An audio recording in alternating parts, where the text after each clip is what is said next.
Hello दोस्तों, आप सभी कैसे हैं। आई होप सभी अच्छे होंगे। आज मैं परमाणु संरचना का दूसरा वीडियो लेके आया हूँ। इसका पहला वीडियो प्लेलिस्ट में यदि आप देखना चाहते हैं तो उसे प्लेलिस्ट में जाकर देख सकते हैं। तो चलिए शुरू करते हैं।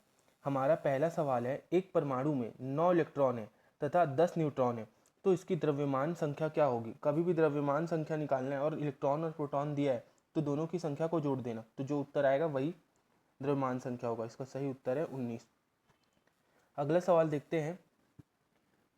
रेडियम के नाभिक में न्यूट्रॉन तथा प्रोटॉनों की संख्या क्या होगी। न्यूट्रॉन संख्या निकालना होगा ना, तो परमाणु द्रव्यमान, यहाँ परमाणु द्रव्यमान 226 है और परमाणु क्रमांक 88, दोनों को माइनस करना, वो न्यूट्रॉनों की संख्या होगा। ये दोनों को माइनस करने से, जैसे कि देखो मैं करके बता दे रहा हूँ, 226 माइनस 88, इसको माइनस करेंगे तो 138 आएगा। ठीक है। और जो प्रोटॉनों की संख्या होती है ना, वो सामान्यतः परमाणु क्रमांक वही होता है, तो इसका सही उत्तर होगा ऑप्शन ए। ठीक है। जिस तत्व में परमाणु में 2 प्रोटॉन 2 न्यूट्रॉन तथा इलेक्ट्रॉन भी 2 हैं, तो उस तत्व का द्रव्यमान क्या होगा। द्रव्यमान हमेशा प्रोटॉनों और न्यूट्रॉन का योग होता है द्रव्यमान, तो 2 + 2 = 4। इसका आंसर बी होगा। अगला सवाल है, पोटेशियम में इलेक्ट्रॉनों की संख्या क्या होगा। तो यहाँ इलेक्ट्रॉनों की संख्या 19 होगी। ठीक है। इलेक्ट्रॉन और प्रोटॉन की संख्या समान होती है। ठीक है। अगला सवाल है, यदि परमाणु की तीसरी कक्षा सबसे बाहरी कक्षा हो तो इसमें इलेक्ट्रॉनों की अधिकतम संख्या क्या होगी। ठीक है। इसका फॉर्मूला होता है निकालने का, उसको 2n² से निकाल सकते हैं। तो तीसरी कक्षा बोल रहा है ना, तीसरी कक्षा। ठीक है। 2 × 9, ये हो गया 18। ठीक है। तो इसका सही उत्तर होगा हमारा ऑप्शन सी। ठीक है। अगला सवाल देखते हैं। किसी परमाणु की परमाणु संख्या Z तथा उसकी द्रव्यमान संख्या m है, तो इसके नाभिक में न्यूट्रॉनों की संख्या कितनी होगी। तो न्यूट्रॉन कैसे निकालते हैं, इसका फॉर्मूला याद रखना, आगे सवालों में भी काम आएगा। n = m - z। ठीक है। तो इसका सही उत्तर होगा ऑप्शन बी। अगला सवाल देखते हैं। परमाणु संख्या 17 द्रव्यमान संख्या 35 के एक क्लोरीन परमाणु के नाभिक में क्या होगा। उसके नाभिक में 18 न्यूट्रॉन होंगे। वही आपको न्यूट्रॉन निकालना सिखाया हूँ, 35 - 17 करेंगे तो 18 न्यूट्रॉन होंगे। ठीक है। निम्नलिखित में से कौन सा इलेक्ट्रॉनिक विन्यास संभव है। तो आपको इलेक्ट्रॉनों की मतलब इलेक्ट्रॉनिक विन्यास जमाना आता होगा, और नहीं आता होगा तो मुझे कमेंट करके बता दीजिए ना, मैं इसका लिए एक स्पेसिफिक वीडियो बना दूंगा। तो इसका सही उत्तर होगा बी एन सी, दोनों यहाँ रॉन्ग है। ठीक है। अगला सवाल देखते हैं। 1s2 2s2 2p6 किसका इलेक्ट्रॉनिक विन्यास है। देखो 10 नियॉन होता है और 11 सोडियम होता है, तो इसके अंतर्गत कौन सा ही आएगा, ऑप्शन बी। ठीक है। अगला सवाल देखते हैं। परमाणु क्रमांक 20 वाले परमाणु का इलेक्ट्रॉनिक विन्यास क्या होगा। देखो 20 का बोल रहा है तो क्या होगा, 20 के लिए 2 8 8 2। ठीक है। इसका सही आंसर होगा ऑप्शन सी। अगला सवाल है, निम्न में कौन सी इलेक्ट्रॉनिक संरूपण धातु तत्व के लिए। धातु क्या होगा यहाँ पे, देखो ये क्या है, सोडियम का, ये है नियॉन का, ये है आर्गन का, और ये है कैल्शियम का। ऑप्शन डी कैल्शियम, ये है धातु। ठीक है। अगला सवाल है, एल्यूमिनियम का इलेक्ट्रॉनिक विन्यास क्या होगा। एल्यूमिनियम 13। ठीक है। यहाँ 13 दे रहे हैं, एल्यूमिनियम 13, तो उसको कैसे तोड़ सकते हैं अपन, 283। तो इसका सही उत्तर होगा ऑप्शन बी। अगला सवाल है, निम्नलिखित में से कौन सी इलेक्ट्रॉनिक संरचना सोडियम की है। सोडियम क्या होता है, एन, यहाँ पे क्या पूछ रहा है, सोडियम आयन दिया है ना, तो ये एक मिनट रुको, सोडियम आयन मतलब होगा अपना Na+। ठीक है, प्लस है, तो ये सिर्फ 28 होगा, 1 नहीं होगा। ठीक है। इसलिए इसका आंसर हो जाएगा ऑप्शन बी। ठीक है। अगला सवाल देखते हैं। स्वर्ण पत्र से किसके प्रकीर्णन का अध्ययन करके रदरफोर्ड ने नाभिक की खोज की थी। इसका सही उत्तर है अल्फा किरणों की खोज। हमारा 15वां सवाल है, जब कोई इलेक्ट्रॉन उच्च कक्षा से निम्न कक्षा में जाता है तो क्या होता है, उसकी ऊर्जा का उत्सर्जन हो जाता है। ठीक है। वहीं जब कोई इलेक्ट्रॉन निम्न कक्षा से उच्च कक्षा में जाता है तो उसकी ऊर्जा बढ़ जाती है। ठीक है। निम्नलिखित इलेक्ट्रॉनिक विन्यास पर विचार कीजिए। इलेक्ट्रॉनिक विन्यास, किसी भी उपकक्षा में इलेक्ट्रॉन कैसे भरे जाते हैं, पहले क्लॉकवाइज है ना, फिर उसके बाद एंटी क्लॉकवाइज, ऐसे, ठीक है। तो यहाँ पे मुझे ऐसा ये नियम को फॉलो करते हुए कोई भी नहीं दिख रहा है, तो इसका आंसर होगा ऑप्शन ए, ठीक है। Option A is the right answer. Sodium परमाणु में कोर इलेक्ट्रॉन कितने होते हैं, ठीक है। देखिए सोडियम में टोटल कितने, देखो सोडियम ये होता है Na2 8+1, तो यहाँ तक अष्टक पूर्ण है, ठीक है। बच कितना रहे अलग से, एक, तो यहाँ पे कोर इलेक्ट्रॉन कितने हुए, 10, ठीक है। किसी परमाणु का इलेक्ट्रॉनिक विन्यास 2 8 2 है, तो इसमें संयोजी इलेक्ट्रॉनों की संख्या कितनी होगी, वही जो सहयोग करेगी, तो यहाँ संयोजी इलेक्ट्रॉनों की संख्या option D is the right answer.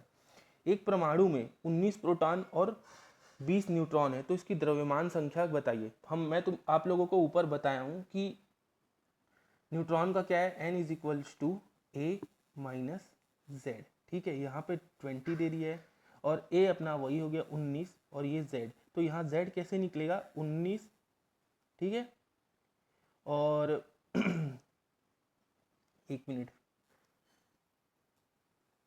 देखिए n = क्या होता है, n = ठीक है अपना z - a, ठीक है, z - a होता है। तो यहाँ न्यूट्रॉन 20 ऑलरेडी दिया हुआ है, प्रोटॉन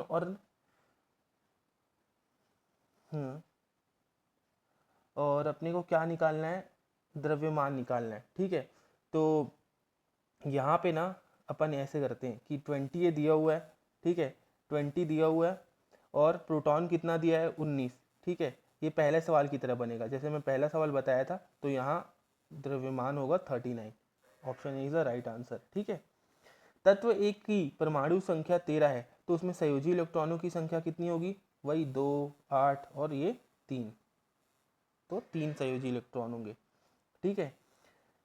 स्थान, ये इंपॉर्टेंट सवाल है ना दोस्तों, याद रखना, ये इंपॉर्टेंट सवाल है। तो स्थायी नाभिक हल्का A इज लेसर देन 10 है ना, 10 है वो 1 नहीं है, के साथ में, तो इसमें क्या होगा, जो न्यूट्रॉन और प्रोटॉनों की जो संख्या है वो समान होगी, option A is the right answer. यदि ये वाला मैं सूत्र आपको बताया हूँ, यदि कक्षा की संख्या को n से व्यक्त किया जाए तो किसी कक्षा में अधिकतम इलेक्ट्रॉनों की संख्या कितनी होगी, 2n²। इलेक्ट्रॉन तब तक युग्मित नहीं होते जब तक कि इनके लिए प्राप्त रिक्त कक्षक समाप्त ना हो जाए, ये किसने बताया, तो ये उत्तर है हुंड का नियम, इसका सही आंसर है। अनिश्चितता के सिद्धांत का प्रतिपादन किसने किया है, अनिश्चितता के सिद्धांत का प्रतिपादन किया है हाइजेनबर्ग ने, option B is the right answer, ठीक है। अगला सवाल है, इलेक्ट्रॉन जैसे छोटे कणों की स्थिति तथा वेग का युग्मत निर्धारण नहीं किया जा सकता, यह कथन किसका है, इसका सही उत्तर है हाइजेनबर्ग के अनिश्चितता का सिद्धांत। नाभिक की खोज रदरफोर्ड ने किन कणों की सहायता से की थी, तो इसका सही उत्तर है अल्फा कण, ये कई बार बता चुका हूं। इलेक्ट्रॉन के आवेश की खोज किसने की थी, मिल्किन ने, ये पिछले वीडियो में भी बताया था। वह कण जो नाभिक के कणों को बांध कर रखता है, ये इंपॉर्टेंट सवाल है दोस्तों, इसको याद रखना, इसका सही उत्तर है वैसे मेसॉन, डी। किसी तत्व की रासायनिक प्रकृति निर्भर करती है, रासायनिक प्रकृति उस किस पर निर्भर करेगी, याद रखना संयोजी इलेक्ट्रॉनों पर, जो इलेक्ट्रॉन का हस्तांतरण होता है, ठीक है। अगला सवाल है, किसी तत्व के रासायनिक गुण निर्भर करते हैं, किसी तत्व के रासायनिक गुण किस पर निर्भर करते हैं, परमाणु संख्या पर, option B is the right answer, ठीक है। रटना है दोस्तों ये सब। न्यूट्रिनो की खोज किसने की थी, ये पिछले वीडियो में भी शायद बताऊंगा, लेकिन अगर नहीं बताया हूं तो याद रख लेना, न्यूट्रिनो की खोज किसने की है, पाउली ने की है। मेसॉन के खोज करता है, इसके सही उत्तर है, मेसॉन की खोज किसने की थी, युकावा ने, ठीक है। निम्नलिखित में से कौन सा एक क्लोरीन का सही इलेक्ट्रॉनिक विन्यास है? क्लोरीन क्या होता है दोस्तों? 17Cl। तो इसका इलेक्ट्रॉनिक विन्यास होगा 287। इसका सही उत्तर है ऑप्शन बी। अगला सवाल है, रदरफोर्ड के अल्फा कणों ने सबसे पहले दिखाया कि परमाणु में होता है, परमाणु में क्या होता है? नाभिक होता है। Option C is the right answer. आणविक कक्षा का अभिविन्यास किससे नियंत्रित होता है? इसका सही उत्तर है चुंबकीय क्वांटम संख्या से। अगला सवाल है, एक परमाणु के 3 आधारभूत अवयव क्या होते हैं? इलेक्ट्रॉन, प्रोटॉन और न्यूट्रॉन। इसका सही उत्तर क्या होगा? Proton, neutron, electron. Option B. अगला सवाल है, धन मतलब एक धन आयनित कार्बन परमाणु के नाभिक में क्या होगा? धन आयनित कार्बन बोल रहे हैं ना, धन आयनित। तो उसमें 6 प्रोटॉन होंगे और 6 न्यूट्रॉन होंगे। ठीक है। निम्न में कौन सा एक परमाणु भाग नहीं है? परमाणु का भाग नहीं है तो फोटॉन। ठीक है। जब 2 इलेक्ट्रॉन एक ही कक्षा में होते हैं तो उनमें क्या पाया जाता है? देखो कह रहे हैं 2 इलेक्ट्रॉन एक ही कक्षा में है तो उनमें क्या पाया जाता है? तो उनकी जो गति है ना वो विपरीत होगी, याद रखना। ठीक है। इसका सही उत्तर ऑप्शन बी। परमाणु अभाज्य है या निम्नलिखित में से किसने प्रस्तावित किया? तो सबसे पहले ये चीज को किसने बताया था? जॉन डाल्टन ने। जॉन डाल्टन ने। ठीक है। Option A. लेकिन वर्तमान में इनकी ये थ्योरी गलत साबित हो चुकी है। किसी तत्व के दूसरी कक्षा में परमाणु की अधिकतम संख्या कितनी हो सकती है? मैं इसका फॉर्मूला बताया हूं आप लोगों को, अगर याद होगा तो। दूसरी कक्षा में, किसी तत्व के दूसरी कक्षा में परमाणु की अधिकतम संख्या हो सकती है तो 2n²। दूसरी कक्षा बोल रहे हैं ना, 2 का स्क्वायर कर दे तो 2, 4 और 8, ये 8 आएगा। कार्बन का परमाणु संख्या 6 तथा परमाणु भार 12 है तो इसके नाभिक में कितने इलेक्ट्रॉन होंगे? कार्बन का परमाणु संख्या 6 तथा परमाणु भार 12 है तो इसके नाभिक में इलेक्ट्रॉनों की संख्या क्या होगी? परमाणु क्रमांक और इलेक्ट्रॉन दोनों सेम ही होंगे तो इसका सही उत्तर होगा 6 ही। ठीक है। परमाणविक संख्या Z और द्रव्यमान संख्या A के परमाणु में इलेक्ट्रॉनों की संख्या हमेशा वही अपने परमाणु संख्या के बराबर होती है। Option A is the right answer. ठीक है, Z। अगला सवाल है, तत्व यूरेनियम में प्रोटॉनों की संख्या वही परमाणु क्रमांक और प्रोटॉन की संख्या सेम होगी तो 92। ठीक है। सोडियम का परमाणु संख्या 11, परमाणु द्रव्यमान 23 है तो इसमें इलेक्ट्रॉनों की संख्या वही, पहले देखो इलेक्ट्रॉनों की संख्या 11 हो गई। न्यूट्रॉन की संख्या कैसे निकालेंगे? न्यूट्रॉन निकालना है हमको, है ना। तो n is equals to 23 minus 11। 23 क्या है यहाँ पे? द्रव्यमान, तो इसको किससे डिनोट करते हैं? A से। और ये परमाणु संख्या Z से, तो ये निकल गया 12। और फिर उसके बाद क्या पूछ रहा है? प्रोटॉन। प्रोटॉन भी 11 होंगे तो 11, 12, 11। हाँ, इलेक्ट्रॉन कितने हैं? 11 है। न्यूट्रॉन 12 निकाले और प्रोटॉन भी 11 है। ठीक है। और क्या कह रहे हैं? यूरेनियम में न्यूट्रॉनों की संख्या कितनी होगी? वही अभी मैं सिखाया आपको न्यूट्रॉन कैसे निकालते हैं। n is equals to A minus Z। ये क्या है? 238 माइनस 92 तो इसका 6 आ गया, लगभग 146 इसका आंसर होगा। किसी तत्व में परमाणु भार से संबंधित निम्नलिखित कथनों में से कौन सा एक कथन सर्वाधिक उपयुक्त है? ठीक है। परमाणु क्या बोल रहा है? परमाणु भार से संबंधित। ठीक है, तो पढ़ते हैं। एक तत्व का परमाणु भार उस तत्व के परमाणु में उपस्थित प्रोटॉनों और न्यूट्रॉनों का योग है। ऑप्शन बी है, द्रव्यमान संख्या के विपरीत एक तत्व का परमाणु भार भिन्न हो सकता है। यहाँ परमाणु भार का बात किया ना, हाँ, तो इसका आंसर होगा ऑप्शन बी।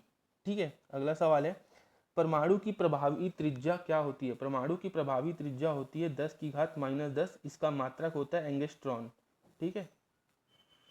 तो अगला इसका सही उत्तर है ऑप्शन बी। अगला सवाल है, निम्नलिखित में से 20 न्यूट्रॉन व 18 इलेक्ट्रॉन वाला कण कौन सा है? 20 न्यूट्रॉन और 18, तो 18 इलेक्ट्रॉन बोल रहे हैं। 18 किसमें इलेक्ट्रॉन? प्रोटॉनों की संख्या 18 आर्गन में, तो option B is the right answer. किसी तत्व का परमाणु संख्या 35 है तथा उसमें इलेक्ट्रॉन 18 है तो उनमें प्रोटॉनों की संख्या क्या है? तो इलेक्ट्रॉन और प्रोटॉनों की संख्या समान होती है तो यहाँ 18। निम्नलिखित में से कौन सा इलेक्ट्रॉनिक संरूपण धातु तत्वों का, ये उत्तर ऊपर मैं बता चुका हूँ, लेकिन यहाँ पे थोड़ा सा ऑप्शन में गड़बड़ है। इसका सही उत्तर होगा 2882। ठीक है। तो इसका आंसर वैसे डी होना चाहिए, ये लेकिन 18 की जगह 8 लिखना। ठीक है। किसी तत्व के परमाणु में 2 प्रोटॉन 2 न्यूट्रॉन 2 इलेक्ट्रॉन हो तो उस तत्व की परमाणु संख्या होगी, इसका परमाणु संख्या 4 होगी। ठीक है। ऋण आवेशित परमाणु में प्रोटॉनों की संख्या क्या होगी? ऋण आवेशित प्रोटॉन बोल रहे हैं ना। ऋण आवेशित परमाणु में प्रोटॉनों की संख्या क्या होगी? तो परमाणु में इलेक्ट्रॉनों की संख्या से कम होगी। ऋण आवेश बोल रहे हैं ना, ऋण आवेश, इसलिए कम होगी। नाभिक की खोज के लिए रदरफोर्ड ने जब धातु के पतले पत्र पर अल्फा कणों की बौछार की तो क्या हुआ? अधिकांश अल्फा कण धातु की पन्नी को बिना विक्षेपित के पार करके चले गए, ये सही उत्तर है। और कुछ केंद्र से नाभिक से टकराकर वो विक्षेपित हो गए और कुछ टकरा के वापिस आ गए। तो option A is the right answer. तत्व की प्रकृति को ज्ञात किया जा सकता है इलेक्ट्रॉनिक विन्यास के द्वारा, परमाणु क्रमांक के द्वारा, परमाणु द्रव्यमान के द्वारा, परमाणु भार के द्वारा। तो इसका सही उत्तर होगा तत्व की प्रकृति को ज्ञात किया जा सकता है, उसकी प्रकृति को इलेक्ट्रॉनिक विन्यास के द्वारा। निम्नलिखित में से कौन सी संख्या इलेक्ट्रॉनों की अधिकतम संख्या है जो m सेल में मौजूद होता है? m देखो KLMN होता है। तो ठीक है, सूत्र बताया हूँ n²। ठीक है। तो देखो KLM कौन से नंबर में? तीसरे नंबर में। तो 3 का स्क्वायर 2 × 9 बराबर 18। तो इसका सही उत्तर होगा ऑप्शन सी। अगला सवाल है, परमाणु संरचना का मॉडल किसने दिया था? सबसे पहले परमाणु संरचना का मॉडल दिया था रदरफोर्ड और बोहर ने। ठीक है। अगला सवाल है, पदार्थ के परमाणुविक सिद्धांत का सर्वप्रथम किसने प्रस्तावित किया? तो इसका जॉन डाल्टन ने, ऑप्शन बी। परमाणु का नाभिक का आकार क्या होता है? परमाणु का नाभिक का आकार होता है 10⁻⁻15। इसको कहते हैं, है ना, 10⁻⁻15। और इसका मात्रक होता है फर्मी। निम्नलिखित में से कौन एक अस्थायी कण है? अस्थायी कण हमेशा न्यूट्रॉन होता है, याद रखना। ठीक है। Option C is a right answer.